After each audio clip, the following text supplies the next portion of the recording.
He comprehendeth all things. What's the percentage there? All's pretty inclusive. And all things are before him, and all things are round about him, and he is above all things, and in all things, and is through all things, and is round about all things. And all things are by him and of him, even God forever and ever. Goodness gracious, I don't know if there's a verse that is more beautiful to just show in this one verse the all-encompassing nature of God. There is nothing you and I do or think or feel or desire that is outside of the realm of God's knowing about it and being aware of exactly who we are, where we are, what we're doing. Notice verse 42, again, verily I say unto you, he hath given a law unto all things by which they move in their times and seasons, and their courses are fixed, even the courses of the heavens and the earth, which comprehend the earth and all the planets. You'll notice the sun, the moon, the stars, they don't have a lot of choice. They don't have a lot of agency. But you and I, we do. We're put in these environments and then given laws, but unlike the planets and the stars, we don't have to abide those directions that are given. We get to decide what to do. Look at verse 47 or 46.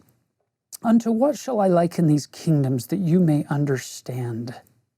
Behold, all these kingdoms, and any man who hath seen any or the least of these hath seen God moving in his majesty and power. I don't know about you, but for me, the goal isn't just to be inspired by the wonders of the creation out there in the cosmos and to say, wow, I've seen the hand of God now because I've seen that.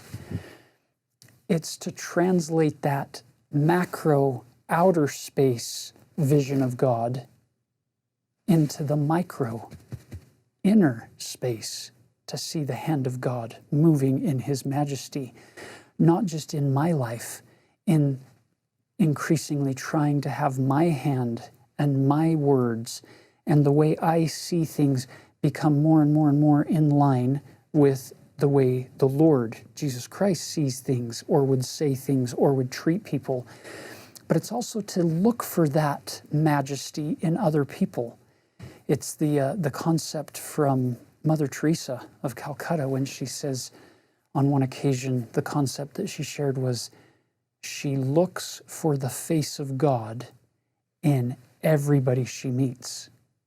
And I believe that she said she's never once been mistaken. She's been able to see the face of God in everybody she's met. She's looking for this goodness of God quickening everybody and everything around her. And in the process, she's seeing the hand of God. That's a beautiful concept with your family members or with loved ones in your extended family or in your ward or neighborhoods or in colleagues at work. Sometimes it's easy to see the bad and the struggle, but I love the concept of looking for the hand of God moving in majesty and power to change and to look for the good wherever possible and to accentuate that in whatever way that is possible.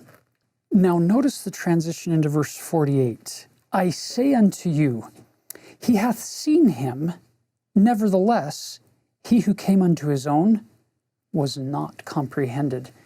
He who came unto his own, obviously being Jesus, who came to his own people, and he was not comprehended. They didn't get him. They didn't understand what they were seeing. He gives clarification on that in verse 49. The light shineth in darkness, and the darkness comprehended it not. Nevertheless, the day shall come when you shall comprehend even God, being quickened in him and by him.